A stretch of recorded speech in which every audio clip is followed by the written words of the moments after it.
The pounding on my door was frantic. Desperate. It shattered the quiet evening I had carefully built for myself. For a moment, I considered ignoring it. I knew who it was. The frantic energy was his signature. But I wasn't the person who hid anymore. I walked to the door, my hand steady on the cold brass knob, and opened it. There he was. Stephen. He looked nothing like the man I remembered. The one who carried himself with a self-made pride that had once drawn me in. His hair was a mess, greasy and unwashed. His shirt was wrinkled. And his eyes, those same eyes that once held a charming glimmer, were hollow and bloodshot. He looked broken. He looked like a man who had finally faced the consequences of his own actions. I messed up, he said, his voice a raw whisper. Laura, I messed up so badly. I stood there, framed by the warm light of my hallway, and simply looked at him. I didn't feel the familiar sting of tears. I didn't feel the sharp twist of anger. I just felt quiet. A deep, unshakable quiet that had settled in my bones over the last few weeks. He seemed to shrink under my silence, his broad shoulders slumping. He was waiting for me to rage, to cry, to give him something to fight against. I gave him nothing. You were never even a real boyfriend, I said. My voice was calm, clear, and carried no trace of emotion. It was a simple statement of fact. You were a project, and I'm finished with it. His face crumpled. The last bit of hope drained from his eyes, leaving only a raw, gaping despair. He opened his mouth to say something, anything, but no words came out. I didn't wait for them. With a final, steady motion, I closed the door, the click of the lock echoing in the sudden silence. It was a definitive sound, the sound of an ending.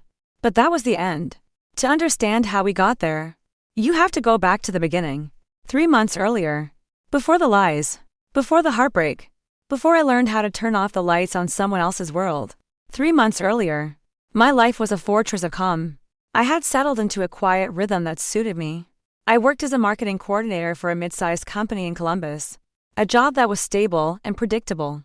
My evenings were spent with books and old movies.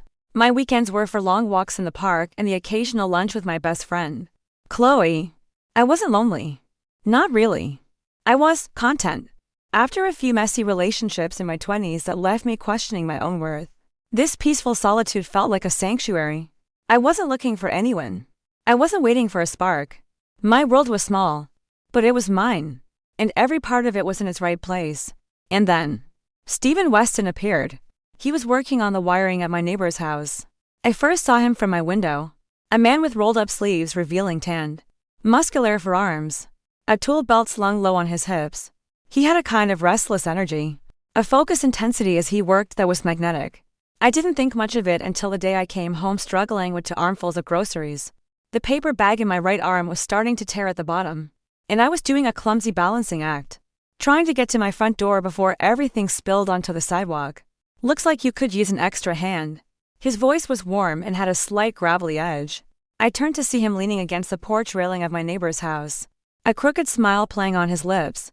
Dust from the job site smudged his jeans, and a stray piece of copper wire was caught in his dark hair. I'm fine, I said, my voice a little breathless from the effort. I'm a professional weightlifter in my spare time. He laughed, a genuine, easy sound that made me smile in spite of myself. In that case, let me be your spotter. He walked over and took the heavier bags from me without waiting for another protest. His confidence was disarming. I'm Stephen. By the way, Laura, I replied, feeling a warmth spread through my chest that had nothing to do with the afternoon sun. By the time we reached my door, he had already told me about his dream of starting his own electrical business. Weston Electric. He spoke about it with a mix of passion and fear that felt incredibly real. He wasn't bragging. He was sharing a vulnerability, and it pulled me in immediately. That night, as I put away my groceries in my quiet kitchen, the memory of his smile lingered. It was a small thing, a simple act of kindness, but it was a disruption in my carefully ordered world, a welcome one. He found an excuse to talk to me again the next day, asking if I had a spare extension cord he could borrow. I knew my neighbor had plenty, but I gave him one anyway. We stood on my porch for 20 minutes, talking about everything and nothing. He asked about my job, about the books I liked to read, and he actually listened to my answers. His gaze focused and intent. He had a way of making you feel like you were the only person in the world. He told me he had just moved to the area a year ago, trying to build a new life for himself. He mentioned a past relationship, something with a woman named Monica, but he brushed it off quickly. Ancient history, he'd said with a wave of his hand. A closed chapter. I'm all about looking forward now. I believed him. I wanted to believe him. Our first real date was 2 days later. He took me to a small, family-owned Italian place downtown. The conversation flowed as easily as the wine. He laughed at my dry, sarcastic humor and teased me about how seriously I organized my spice rack, which he glimpsed when he returned the extension cord. Alphabetical order. Really? You're one of those. It's a system. I defended, laughing. It's about efficiency. I like efficiency, he said, his eyes glinting. We have that in common. I liked how he carried himself with that self-made pride. He spoke about building his business from the ground up, about the satisfaction of fixing something that was broken, of bringing light to a dark space. He also admitted how overwhelming it was. The invoices, the client calls, the fear of not being taken seriously because he was a one-man show. I just need some stability. You know, he confessed, swirling the wine in his glass. Something solid to build on. His words resonated deep within me. Stability was my language. I had plenty to give. And so, without even realizing it, I slipped into the role of his supporter. It felt natural. Like breathing. I started by proofreading the emails he sent to potential clients. My marketing background made it easy for me to polish his words, to make them sound more professional, more confident. He was so grateful it made my heart ache. You're a lifesaver, Laura, he'd say, his voice full of genuine relief. I swear, I'd be lost without you. Soon, I was helping him draft the first page of his website. I'd spend my evenings after work looking up templates, writing copy that highlighted his skills and his dedication. On nights when I knew he was working late on a big job, I'd drop off hot dinners at the site. He'd eat standing up, covered in dust, and tell me I was an angel. It didn't feel like a burden. It felt like purpose. For the first time in a long time, I felt like I was part of something important, something that was growing. I was helping him build his dream, and it felt like it was becoming our dream. Our little routines began to form. Friday nights became our sacred time for takeout and movies. We'd argue playfully over whether pizza or Chinese food was the better choice, a debate that never got old. We'd curl up on his lumpy couch, and he'd put his arm around me, pulling me close. In those moments, the rest of the world faded away. Sundays were for hardware stores. We'd walk through the long aisles of Lowe's or Home Depot, the smell of sawdust and paint filling the air. He'd explain the difference between wire gauges and circuit breakers, his face lighting up as he talked about his craft. He made it sound like poetry. I'd tease him, but I loved listening. I loved seeing that passion in his eyes. One afternoon, he was trying to fix a faulty light fixture in his own kitchen, and he asked me to hold the flashlight for him. He was perched precariously on a stepladder, his brow furrowed in concentration. A little to the left, he instructed. I moved the beam of light. Perfect. You're the only one who ever gets it just right. He said it so casually, but the words sank straight into my heart. The only one. It was a small thing, an ordinary thing, but it became ours. I was the one who held the flashlight right. I was the one who understood. I started picturing a future in those moments. Not a grand, sweeping romance from a novel, but something steady and real. I imagined us coming home from our respective jobs, sharing takeout containers on the couch, laughing about difficult clients or nosy neighbors. I imagined holidays spent side by side, him untangling the string lights while I fussed over the turkey. It wasn't about fireworks. It was about peace. After years of chaos, peace felt like everything. One evening, I surprised him with a gift. It was a simple silver bracelet, sleek and masculine. I'd had it engraved with the name of his business, Weston Electric. I held my breath as I gave it to him, worried it was too much. Too soon. He stared at it for a long moment, his expression unreadable. Then his face softened, and he looked up at me, a rare vulnerability in his eyes. He quickly hid it behind a joke. Guess this makes me official now. Ha, he said, a small smile on his face as he slipped it onto his wrist. It looked perfect there, a solid, shining band against his skin. To me, it was more than a gift. It was a marker of faith. It was my way of saying, I believe in you. I believe in us. I thought he understood that. I thought he felt it too. But now, Looking back, I see the flicker in his eyes wasn't just vulnerability. It was something else. Something I wouldn't understand until it was far too late. It was the flicker of a man playing a part. A man who had just received the perfect prop for his performance. The bracelet seemed to solidify things between us. At least in my mind. He wore it every day. I'd catch glimpses of it when he drove. The silver catching the light as he turned the steering wheel. Or when he reached across the table to take my hand. It became a constant, tangible reminder of the life we were building. My quiet, predictable world had expanded to include him. And the change felt wonderful. My fortress of calm now had a second inhabitant. And I was happy to let him in. I gave him a key to my apartment. He started leaving a toothbrush in my bathroom and a spare change of clothes in my closet. It was the easy, natural progression of two people weaving their lives together. But somewhere along the line, a subtle shift began. Like a faint crack appearing in a perfectly smooth pane of glass. At first, it was so small I almost convinced myself I was imagining it. He started glancing at his phone more often. A quick, almost secretive flick of his eyes to the screen. Sometimes, a smirk would touch his lips as he read a message. A private little smile that wasn't for me. When I'd ask who it was, he'd wave it away. Just a client, asking a stupid question. Or, my cousin. You know how he is. I didn't know his cousin. But I accepted his answers. Why wouldn't I? Then, the conversations about our future, the ones I cherished, began to change. I'd talk about maybe planning a weekend trip away. Just the two of us. Maybe to a cabin in Hocking Hills. His responses grew shorter. More distracted. Yeah. Maybe. We'll see. Things are really busy right now. He was physically there, sitting next to me on the couch. But his mind was somewhere else entirely. I could feel the distance growing. A cold, empty space between us that hadn't been there before. I brushed it off.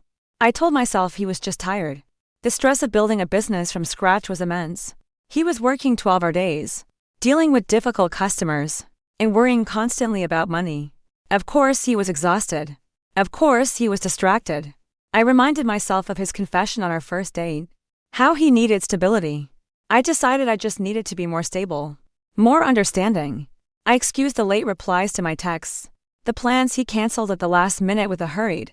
Something came up with a job. Babe. Rain check. I excused the way his hugs felt a little less anchored each time. His arms holding me but not quite pulling me in. My best friend, Chloe, wasn't so easily convinced. She was practical to a fault, with a built-in radar for nonsense that I clearly lacked. We met for our weekly lunch, and I found myself venting. Just a little. About how tired Steven seemed. He just seems distant, I admitted. Stirring my iced tea. I know he's under a lot of pressure. Chloe took a slow sip of her coffee, her eyes watching me over the rim of her mug. Pressure or something else? She asked, her tone gentle but firm. Laura, you're doing everything for this guy. You built his website. You answer his emails.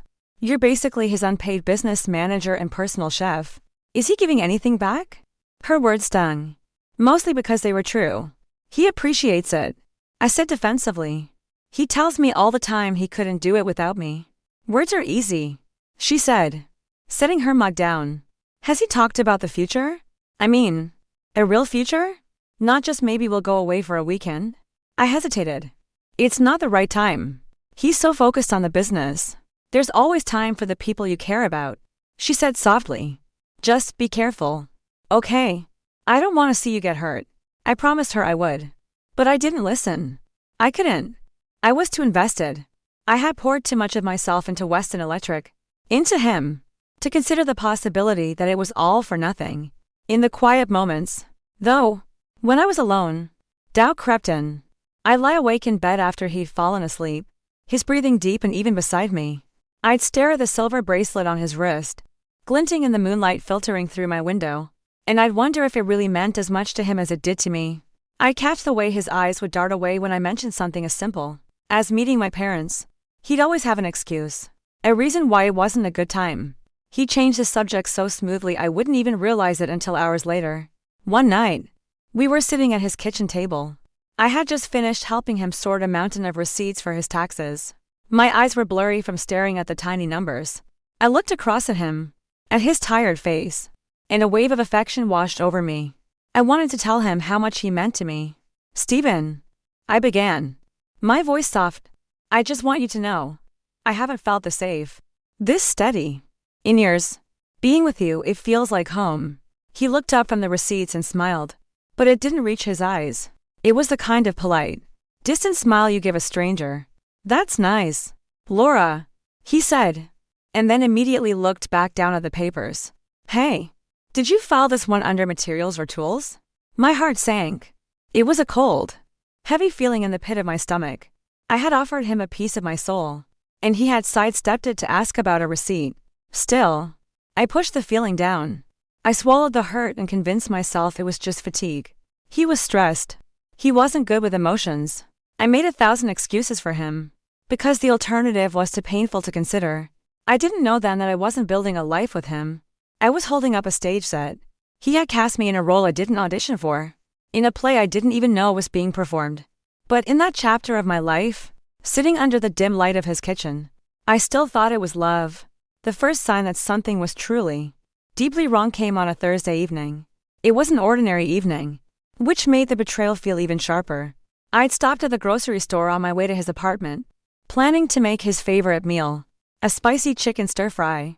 The cool autumn air bit at my cheeks as I juggled the paper bags, letting myself in with the key he'd given me. I remember humming to myself as I set the bags on his kitchen counter, the familiar routine a small comfort. He walked in a few minutes later, his boots caked in drywall dust from a renovation job. "Smells good already," he said, leaning in to give me a quick, distracted kiss on the cheek. I smiled, though it felt weaker than usual. That smile had become my armor lattice, automatic, a shield against the questions I was too afraid to ask. While dinner simmered on the stove, I noticed the coffee table. One of the legs had been wobbly for months. He promised to fix it a dozen times, but he never got around to it. Tired of waiting, I found his toolbox, pulled out a screwdriver, and knelt on the floor to fix it myself. I was determined, focused on the simple, solvable problem in front of me. That's when his phone buzzed. It was a loud, insistent buzz from where it lay on the kitchen counter, cutting through the sizzle of the stir-fry. Steven glanced at the screen, and in a single heartbeat, his entire expression changed. His eyes lit up with an intensity, a genuine joy, that I hadn't seen directed at me in weeks. It was a physical jolt, like watching someone come alive. I'll take this outside," he muttered, his voice suddenly tight. He grabbed the phone and slid open the glass door to his small balcony, closing it almost all the way behind him. But not quite. A small crack remained, letting in a cool gust of wind that rustled the curtains. At first, I didn't think anything of it. A call was just a call. My focus was on aligning the screws in the wobbly table leg. But then I heard it, his voice drifting in from the balcony, a low murmur that made the hairs on my arms stand up. And then I heard my own name, a whisper meant to shatter my world. "She's sweet, but she's not you." The words landed like a physical blow. My hand froze, the screwdriver slipping from my numb fingers and clattering onto the floor. My stomach clenched so tightly it felt like all the air had been punched out of me. I stayed perfectly still, crouched by the table, praying I had misheard. But his voice carried on, smooth and persuasive, completely unaware of the devastation he was causing just a few feet away. "Yeah, she buys me things, makes it all look real. But you know I'd drop it all in a second. The second you said the word." My ears burned. My pulse roared in my head, a frantic, trapped bird beating against my ribs. And then he said the name. Monica. The name he had brushed off as ancient history. A closed chapter. He was speaking to Monica, and he was talking about me like I was a prop, a placeholder, a carefully chosen distraction designed to make her jealous. The dinners I cooked, the website I built, the late nights I'd spent proofreading his invoice that was just stage dressing for his pathetic, one-sided performance. Every word was another shard of glass slicing me from the inside out. I wanted to storm out onto that balcony. I wanted to rip the phone from his hand and scream until my throat was raw. But I didn't. Instead, a strange, cold calm washed over me. I picked up the screwdriver from the floor. My fingers trembled, but my movements were precise. I forced myself to listen to every last word, every honeyed lie he fed to her, every casual dismissal of me. He needed to believe the full performance was working. "She'll get over it," he said with a little laugh, a sound that dripped with an arrogance that made me sick. "She's tough. She'll land on her feet. But you? His voice softened, becoming syrupy and sweet. You're the only one I ever really wanted. I didn't cry. That's what surprised me the most. My eyes burned, but no tears fell. It wasn't sadness that gripped me in that moment. It was clarity. A cold, sharp, and utterly unshakable clarity. I tightened the final screw on the coffee table leg, the wood now firm and steady beneath my hand. I had fixed his table while he broke my heart. The irony was not lost on me. When the call finally ended, I heard the balcony door slide shut. Stephen walked back in, whistling softly to himself, as casual as if he had just been discussing the weather. He had no idea he had just armed me with the one thing that could destroy him, the unvarnished truth. I wasn't a heartbroken girlfriend anymore. I was a witness, and the show was about to come to a spectacular, fiery end. The balcony door slid shut, the sound unnaturally loud in the tense silence of the apartment. I remained kneeling by the coffee table, my palm pressed flat against the newly stable surface. My heart was a frantic drum against my ribs, but on the outside, I was a statue carved from ice. Stephen strolled back into the living room with the casual air of a man entirely without a conscience. He was whistling, a tuneless, cheerful sound that grated on my raw nerves. He tucked his phone into his back pocket and glanced toward the stove, where the dinner I had so carefully planned was now starting to burn. "Smells like you're making something good," he said, his lips curving into that familiar, disarming grin. It was the same grin he'd used on me the day we met, the one I had mistaken for genuine warmth. Now, I saw it for what it was, a mask. A well-practiced lie.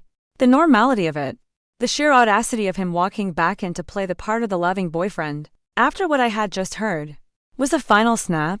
The cold clarity inside me sharpened into a razor's edge. I was not going to cry. I was not going to pack a bag in silence and slip away into the night. I was not going to let him control the narrative of my pain. He was going to face me. He was going to face the truth. I rose slowly to my feet, my movements deliberate. I turned to face him, and for the first time, I let him see the storm in my eyes. I heard everything I said. The words were quiet, but they landed in the space between us with the force of a physical blow. His cheerful whistling died in his throat. His smile collapsed, melting from his face and leaving behind a slag, pale mask of shock. The color drained from his cheeks so fast he looked ill. His eyes darted from my face to the balcony door and back again. A frantic search for an escape route, for an alternate explanation. "Laura," he stammered, his voice thin and reedy. He took a half step toward me, his hand reaching out as if to placate a wild animal. "What are you talking about? You must have misheard." "Don't," I said, and the single word was so full of ice that he flinched. "You said I was just something to keep you busy. You said all of this." I made a sweeping gesture that encompassed the whole apartment, the groceries on the counter, the tools I had just put away, the dinner sizzling angrily on the stove. Double quotes. Was just an act for her benefit. His mouth opened and closed, a fish gasping for air. He couldn't deny it. The raw, unfiltered truth was written all over my face. He knew I had heard it all, every last syllable of his betrayal. He looked cornered, trapped by his own duplicity. For a fleeting second, I saw not a charming, confident man, but a scared little boy who had been caught. But pity was a luxury I could no longer afford. "Text Monica," I said, my voice unwavering. "Right now. Tell her I'm gone. Tell her the stage is all hers." The silence that followed was thick and suffocating. His throat worked, but no words came out. He just stared at me, his eyes wide with a mixture of panic and disbelief. I could see the frantic calculations happening behind his eyes. He wouldn't do it. Of course, he wouldn't. Because deep down, in the part of himself he refused to look at, he knew Monica didn't really want him. She wasn't waiting in the wings for him to be free. She was just keeping him on a string, a backup plan, an ego boost. And I was the mask he wore to convince himself he was still in the game. The realization didn't break me. It empowered me. He had used me to build a facade, a life that looked real and stable. Fine. I would be the one to tear it all down. I would give him a goodbye he would never, ever forget. Ignoring him completely, I walked over to the small desk in the corner of his living room. With a single, decisive movement, I pulled the plug of the Wi-Fi router from the wall. The small green lights blinked out one by one. The cord dangled from my hand like a dead snake. His eyes widened in confusion. "Laura, what are you doing?" I didn't answer him. I walked purposefully to the hallway, to the gray metal door of the breaker box. It was the same one I had helped him label just a few months before, when we had laughed together because he kept mixing up the switches for the kitchen and the living room. My hand hovered over the row of black switches for only a second. Then, with a series of satisfying clicks, I began flipping them, one by one. Click, click, click. The hum of the refrigerator died. The digital clock on the microwave went dark. The glow from the television screen vanished. The living room dimmed, plunged into the shadows of the setting sun. The proud little kingdom he had built for himself, all the tools and gadgets and comforts he cherished, all of it went silent and dark under my hand. Laura! Stop! His voice finally cracked, a ragged sound of pure panic. He took a step toward me, then hesitated, as if he wasn't sure what I was capable of next. He looked at me as if he'd never truly seen me before. I turned to face him, my silhouette framed by the fading light from the window. I felt a strange sense of calm, of absolute control. I'm not your technician anymore, I said. The words were quiet, but they held the finality of a death sentence. I walked to the counter, took the key to his apartment off my keyring, and set it down with a soft, deliberate click. I grabbed my purse. As I headed for the door, he finally found his voice again. A desperate, angry torrent of words. You're being dramatic. This is crazy. You're making a huge mistake. Laura. His words chased me, echoing in the now silent apartment. They felt hollow, powerless. I didn't turn back. I didn't say another word. My footsteps were steady on the floor as I pulled open the front door and stepped out into the hallway, letting the night air hit my face. For the first time in what felt like months, I could breathe freely. You'll regret this, he shouted from the doorway, his voice rising in pitch, laced with a fury that was born of helplessness. I kept walking toward the elevator at the end of the hall.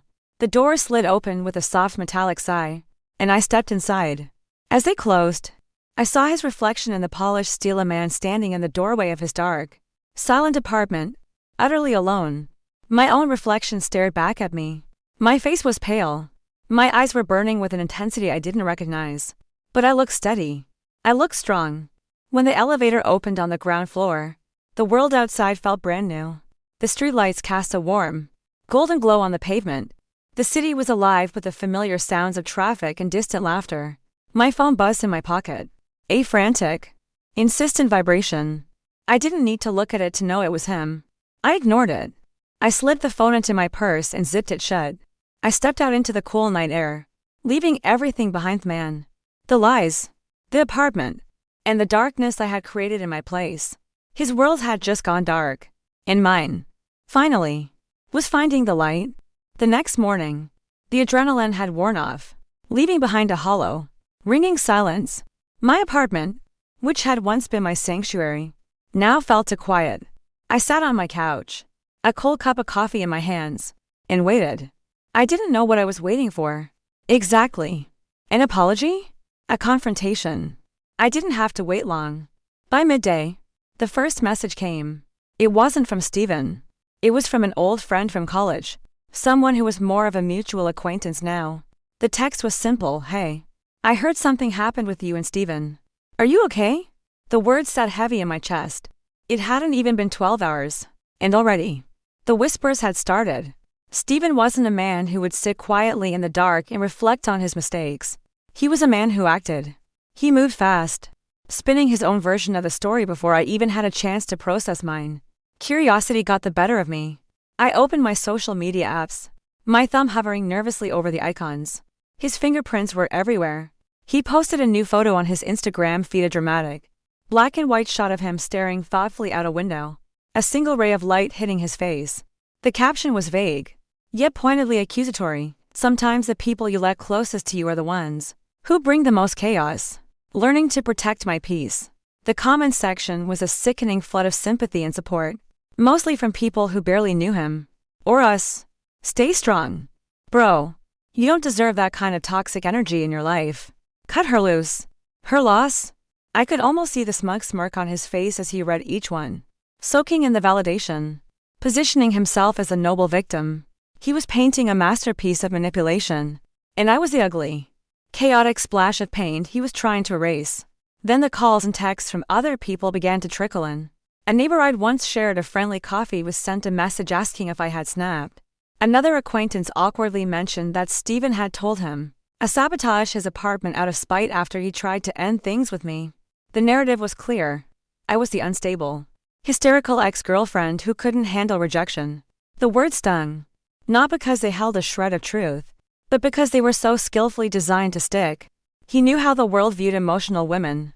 He was playing on every stereotype, every cliché. And the worst part was, some people were buying it. The real-world consequences came a few days later. I ran into a woman at the grocery store, someone I designed some marketing flyers for as a freelance project months ago. She knew both me and Steven. When she saw me in the produce aisle, her friendly smile faltered. She avoided my eyes, mumbled a rushed, "Oh, hey, Laura," and quickly pushed her cart in the opposite direction, almost running over a display of avocados to get away. I could feel the weight of her judgment hanging in the air between us, unspoken but sharp as a shard of glass. I didn't chase after her. I didn't try to explain. What would I say? Actually, he was using me to make his ex-girlfriend jealous.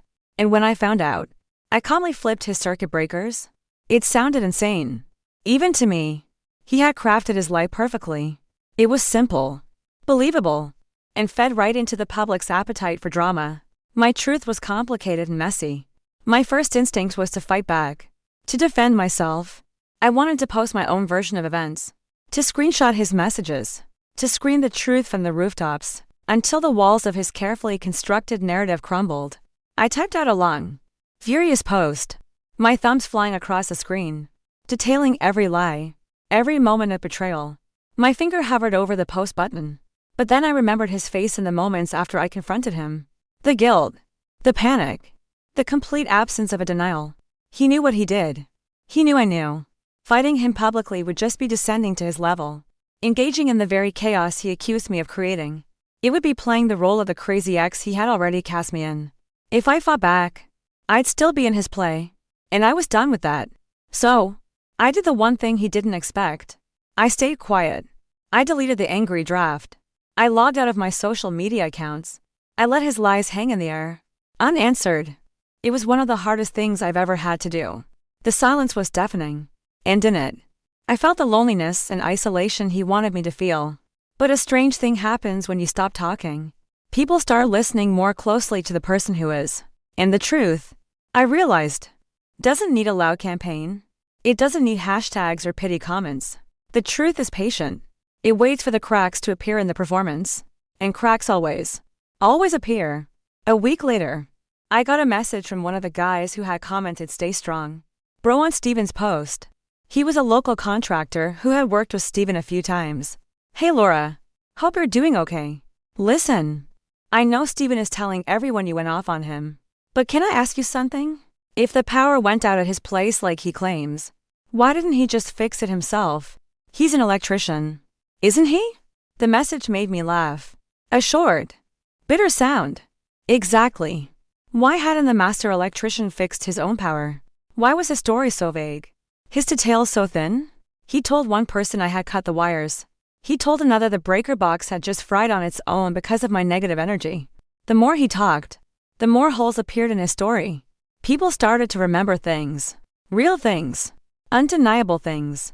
Chloe told me she'd run into a mutual friend who recalled seeing me at Home Depot, helping Steven pick out materials for his business.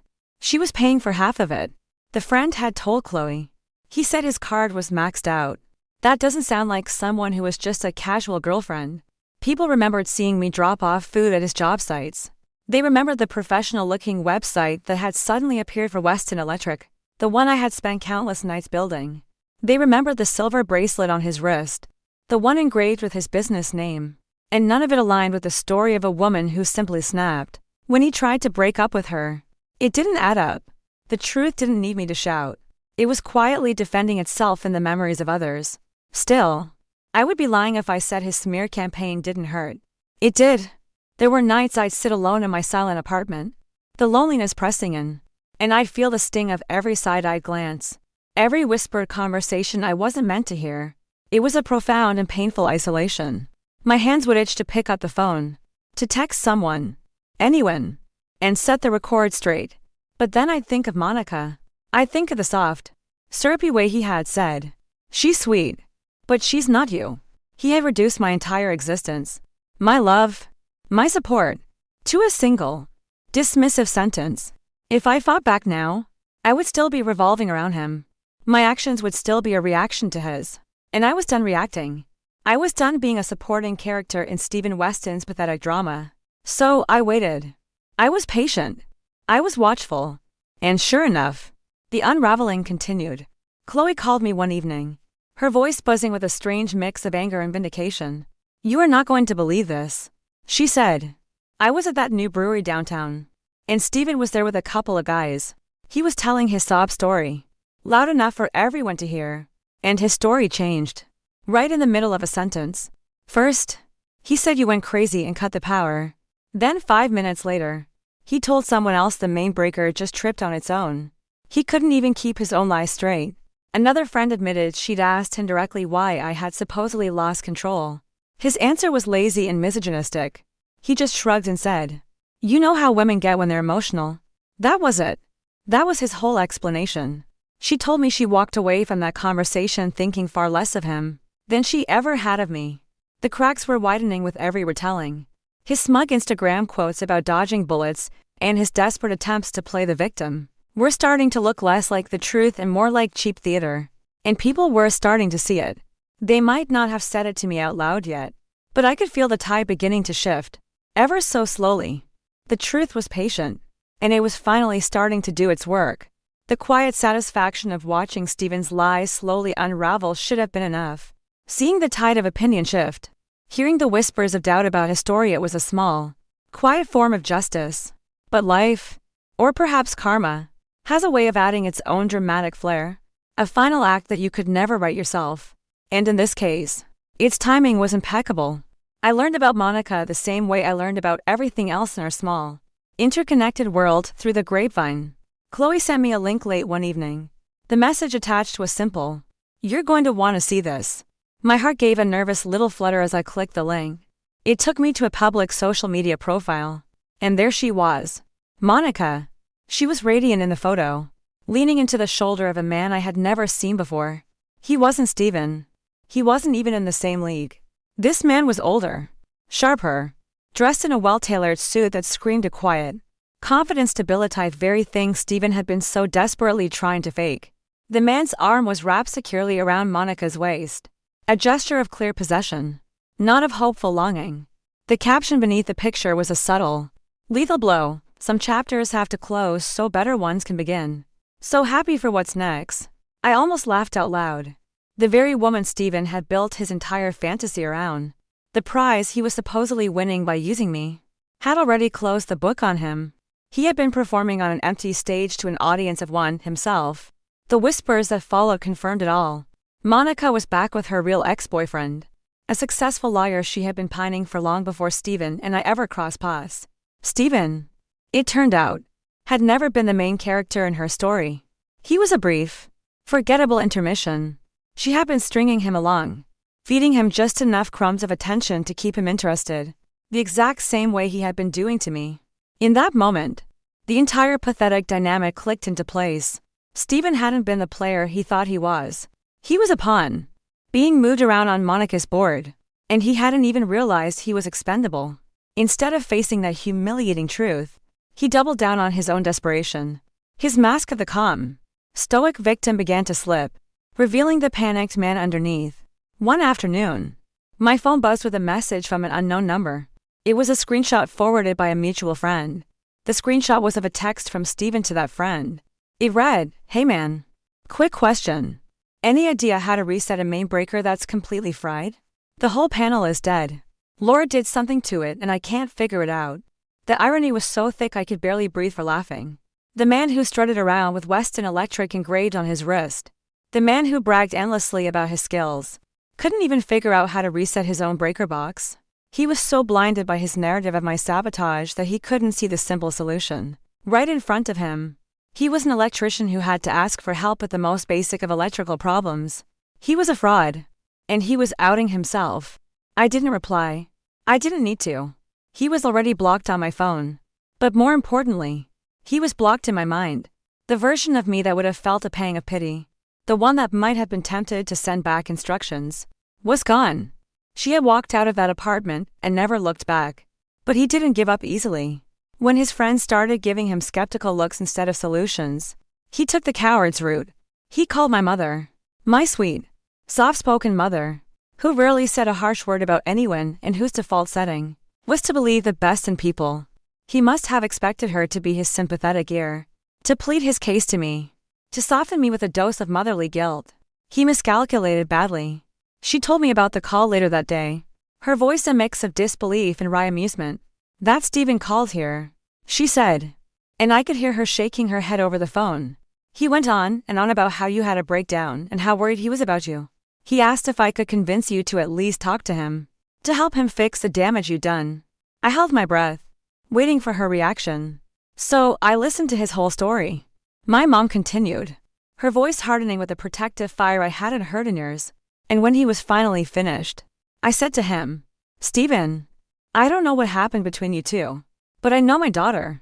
And if my daughter went to the trouble of shutting off your lights, I'm quite sure you are in the darkness." And then I hung up. I burst out laughing. A genuine, liberating sound that echoed in my kitchen. I couldn't have written a better line myself. Still, the final, fatal blow hadn't landed yet. Not until Monica herself made it public and undeniable. It was a Saturday morning. I was sitting on my porch, enjoying the crisp autumn air and a cup of coffee, when I decided to peek at social media for the first time in weeks. And there it was. Monica's new post. It was a picture of her and the man in the suit, smiling into the camera, looking like they had nothing in the world to hide. Her left hand was resting on his chest, and on her ring finger was a simple, elegant diamond that caught the morning light. It wasn't a maybe. It wasn't a hint. It was an announcement. The comments were a cascade of congratulations and heart emojis. "So happy for you both. I knew you two would find your way back to each other. Can't wait for the wedding." And in that sea of public celebration, there was only silence from Stephen. For all his cryptic quotes, for all his loud accusations against me, for all his grand performances of being the wrong party, he had nothing to say. He couldn't, because Monica hadn't just moved on. She had publicly, spectacularly, traded up. She had left him stranded in the middle of the fantasy he had so carefully built, a ghost chasing her shadow while she stood in the bright, warm light of someone else. I imagined his face when he saw that post. The cold, sinking realization that he had gambled everything on a woman who was never even in the game. The sheer, gut-wrenching humiliation of knowing that the entire world could now see her happiness, and his glaring absence from it. He had thrown away something real for a dream that had just evaporated into thin air. And for the first time since that night on his balcony, I didn't feel a trace of anger. I didn't feel sorrow or even satisfaction. I felt a profound sense of peace. Because I hadn't had to lift a finger. I hadn't had to expose him, defend myself, or craft some elaborate revenge. Life, in its own impartial, relentless way, had delivered the punchline. Monica had written his ending for him. And Stephen, he was still sitting in the dark, in a house without power, holding a dead phone, completely and utterly alone. The project he had started with me was over, but the project of Monica had just been cancelled, and he had no one left to hold the flashlight. For a full week after Monica's engagement announcement detonated across social media, there was nothing. A profound and telling silence. No passive-aggressive posts from Stephen. No whispers through mutual friends. No desperate, angry texts from unknown numbers. It was as if the man had vanished into a hole of his own humiliation, hiding from the very world he had tried so hard to manipulate. I started to believe it was truly over. That the final, pathetic act of his drama had concluded. But then came the knock. It was early evening, just after dusk. The sky outside my living room window was painted in soft, bruised shades of orange and purple. I had just settled onto the couch with a cup of tea and a book, savoring the simple comfort, when the pounding on my front door shattered the quiet. It wasn't a polite knock. It was frantic, desperate, the sound of someone who had run out of options. My first instinct was to freeze. My heart hammered against my ribs, a primal flight or fight response kicking in. I knew, with a certainty that chilled my blood, exactly who it was. I considered not answering, letting him exhaust himself against the solid wood of my door until he finally gave up and slunk away. But then I remembered the woman I had become in the past few weeks. She wasn't the person who hid anymore. She didn't let other people's chaos dictate her peace. Taking a slow, steadying breath, I put my book down. I walked to the door, my footsteps measured and calm. My hand was perfectly steady as I turned the deadbolt and pulled the door open. And there he was. Stephen. This was a scene I had only glimpsed in my memory. But now it was real, immediate, and pathetic. He looked worse than I could have imagined. This version of him was nothing like the confident man who once charmed me in hardware stores, nor the self-righteous victim he played online. This was the raw, unedited truth of him. His hair was greasy, clumped together as if he hadn't showered in days. His shirt was rumpled and carried a faint, sour stain near the collar. But it was his eyes that held the true devastation. They were hollow, bloodshot, and framed by dark, bruised-looking circles. The charming glimmer that once drew me in was gone, extinguished completely, replaced by the wild, pleading desperation of a man who had not only lost, but who knew, finally, that everyone else knew he had lost, too. I messed up, he said, his voice a raw whisper that cracked in the middle. He didn't even say my name at first, as if the words themselves were too heavy for his tongue. I stood my ground, my hand braced against the doorframe, a silent sentinel guarding the entrance to my peace. I just watched him, letting his wretchedness unfold in the dim light of my porch. He seemed to be waiting for me to say something, to rage or to cry, to give him an emotional foothold. I gave him nothing. My silence had always unsettled him more than my words.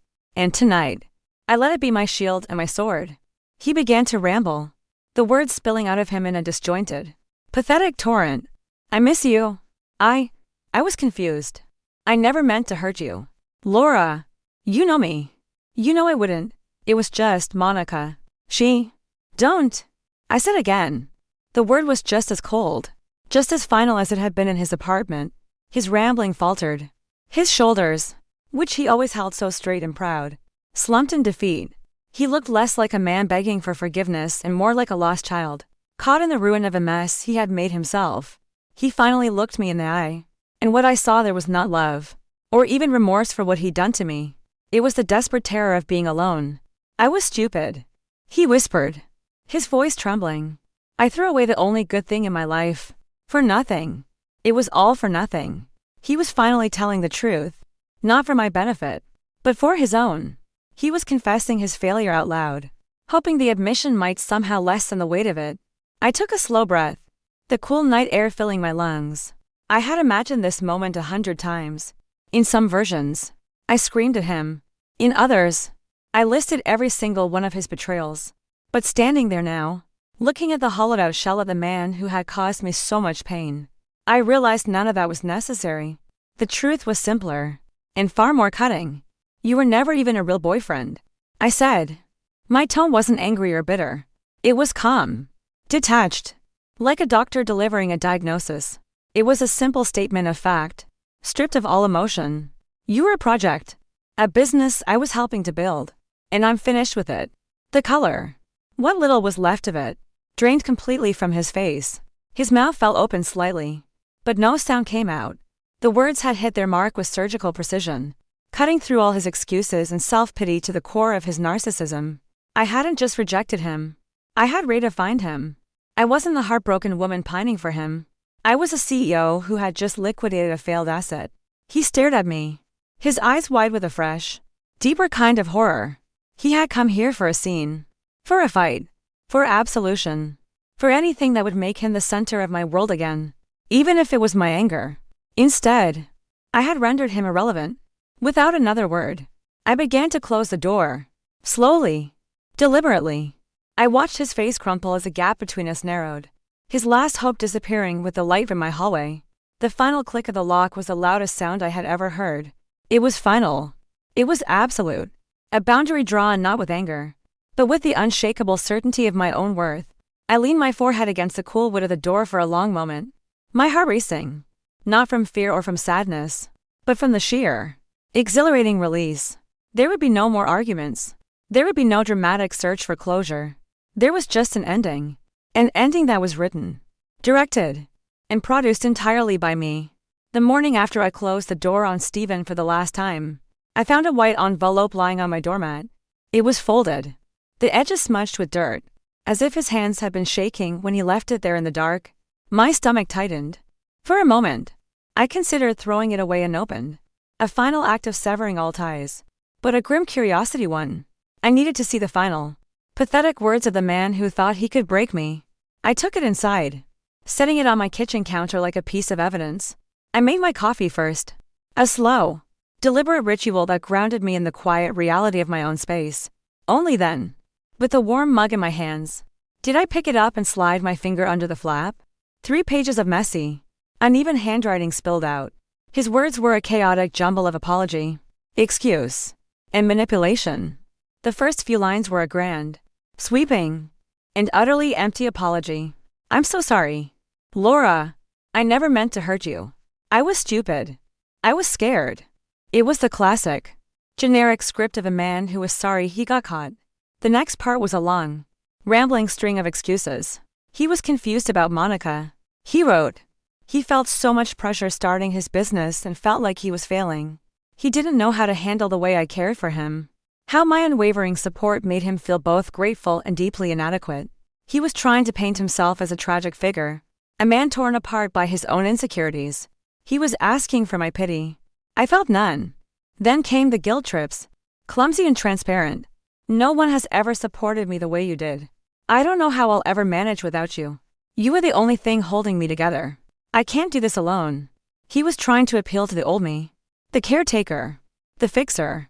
He was hoping that part of me still existed, the woman who would rush back to glue his broken pieces back together. He didn't realize that woman had died in his dark, silent apartment, but it was the final line, scribbled at the very bottom of the last page, that truly revealed his heart. It wasn't an apology. It wasn't a plea. It was an accusation. You didn't have to humiliate me like that. I read that sentence twice, then a third time, letting the raw, undiluted bitterness of it seep through the ink. And in that moment, everything became crystal clear. He wasn't sorry for the betrayal. He wasn't sorry for the lies or for using me. He was sorry for being exposed. He was furious that he had lost control of the narrative, that I had refused to play the part of the weeping victim and had instead shut him down with a cold, simple truth. His pain wasn't about losing me. It was about losing face. A slow, wry smile tugged at the corners of my lips. He was wrong. Oh, he was so spectacularly wrong. I did have to humiliate him. I had to strip away the charming facade he had built around himself, not just for the world, but for me. I had to show him, and more importantly, show myself that I was not the weak, disposable placeholder he had imagined. I had the power to walk away, to shut off the lights, and to end his pathetic performance on my own terms. And if I had to do it all over again, I would. Without a single moment of hesitation, I neatly folded his letter, slid it back into its smudged envelope, and dropped it into the trash can. It was something rotten, and I didn't want to touch it again. That night, I slept more deeply and peacefully than I had in months. There was no tossing, no turning, no replaying of painful memories. There was just a steady, profound calm. The battle was over. There was nothing left between us except his bitterness, and his bitterness couldn't reach me anymore. I had expected the silence to be the end of it, but Stephen had one last, desperate card to play. 2 days later, my phone rang with a strange number. Against my better judgment, thinking it might be a work call I was expecting, I answered. The second I heard his voice, my stomach turned to ice. You'll regret this, he hissed, his voice low and venomous, completely devoid of the pleading tone he'd used at my door. You think you're so tough, walking away from me like that? I hope you end up alone. Laura, that's what you deserve. To be alone forever. And there he was. The real Stephen. Not the charming dreamer. Not the confused, insecure boy. Just a bitter, entitled manchild lashing out because his safety net had not only been removed, it had been set on fire. I didn't reply. I didn't engage. I simply hung up the phone and blocked the number. My hand perfectly steady this time. His words didn't shake me. They didn't even sting. They simply clarified everything. That hateful, spiteful person was who he had been all along. The charm was the costume. This was the reality. In the quiet days that followed, I expected my friends to keep their distance, to hold on to the last vestiges of doubt he had planted. But something surprising and wonderful began to happen instead. My phone began to light up with messages. Not from him. but from the very people who had once been swayed by his story. The first was from the acquaintance who had avoided me in the grocery store. "Laura, I am so sorry. I heard what really happened. I should have known better than to listen to him. You didn't deserve any of that." One by one, they came back, not in grand, dramatic apologies, but in quiet, sincere admissions that felt more genuine than any loud gesture ever could. "I can't believe I bought his victim act. He really had me fooled. If you ever want to talk, or just grab a coffee, I'm here." It meant more to me than I could say, not because I needed their validation to know my own truth, but because it was a quiet confirmation that the truth had done its job. Slowly, steadily, without any help from me, it had revealed itself. That was the moment I decided, consciously and completely, not to waste another ounce of my energy on Stephen Weston. No more thinking about him. No more talking about him. No more lingering bitterness. Just a complete and total release. I poured all that recovered energy back into myself, into the peaceful life he had disrupted. Long walks in the crisp autumn air became my therapy. Each step felt like it was carrying me further away from the chaos he had left in his wake. I'd stop at the little cafe on the corner, the one with the sunny window seat, and just sit, sipping my coffee, feeling the warmth on my face, and listening to musical songs I loved but had forgotten about, while I was so busy trying to keep up with his moods. Evenings, which had once been the loneliest time, became my favorite. I invited Chloe and my other real friends over, the ones who had stood by me through the noise. We sat around my small kitchen table, drinking cheap wine and telling stories. And for the first time in a long while, I didn't feel like I had to explain or defend myself. I could just be. And that was everything. But the biggest shift, the most profound healing, came from my own two hands. For years, I had subconsciously subscribed to the idea that there were man jobs around the house. I had waited for boyfriends, for my dad, for anyone but myself to fix the leaky faucet, to mend the squeaky gate, to replace the cracked tile in the kitchen. With Stephen, it had been the same, a running list of his empty promises to get around to it. I had believed him, because it was easier than believing in myself. Not anymore. One Saturday morning, I woke up with a surge of determination. I started small. The squeaky cabinet hinge in the kitchen that had been driving me crazy for months.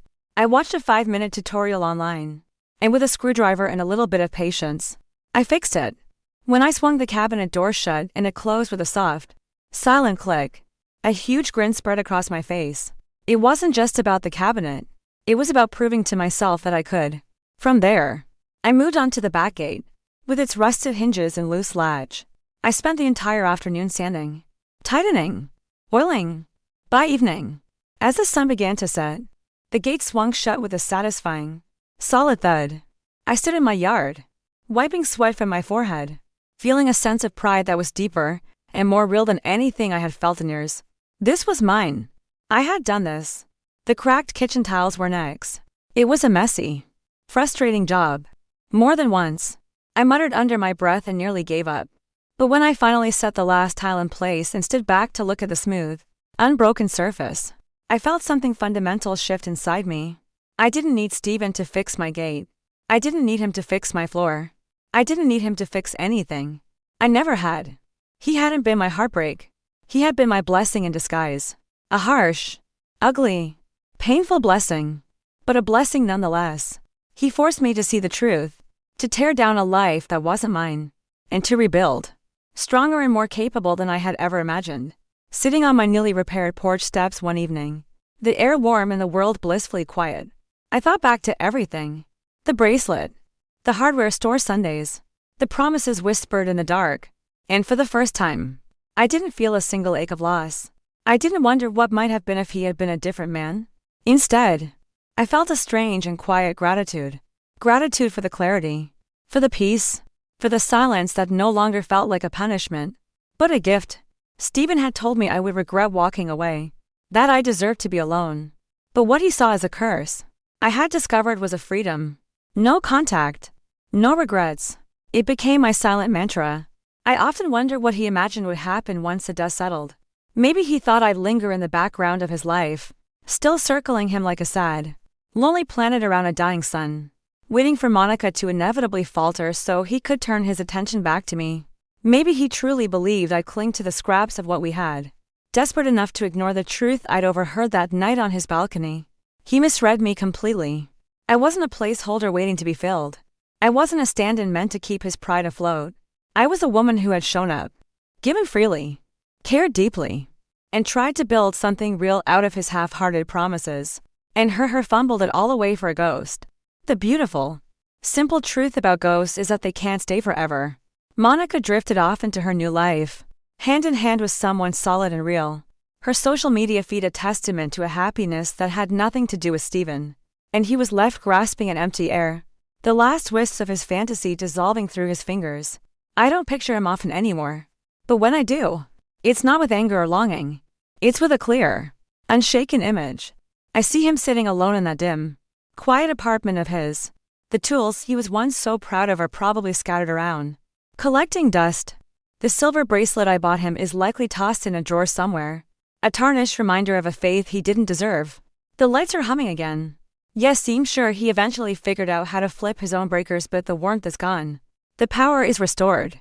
But the presence, the life I brought into that space, is missing. And that is what he earned.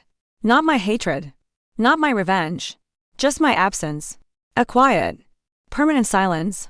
Meanwhile, my life became my own again. Fully and completely. I was free. Free from the constant, low-grade anxiety of his moods. Free from the guessing game of whether I was truly enough. Free from being someone's emotional crutch while they chased a fantasy of someone else. I stopped carrying his weight the moment I shut that door. And I never, ever picked it back up. The first time I truly realized how different my life felt was on a simple Tuesday morning. Weeks later, I was brewing my coffee, the rich aroma filling my small kitchen. I opened the blinds, and the morning sunlight poured across the floor, illuminating the kitchen tiles I had fixed myself. I looked down at them, at the smooth, unbroken surface under my bare feet, and a wide, genuine smile spread across my face. It wasn't just about a floor. It was about a life I had rebuilt. Tile by messy tile. A foundation that was steady. Because I had laid it myself. My friends noticed the change, too.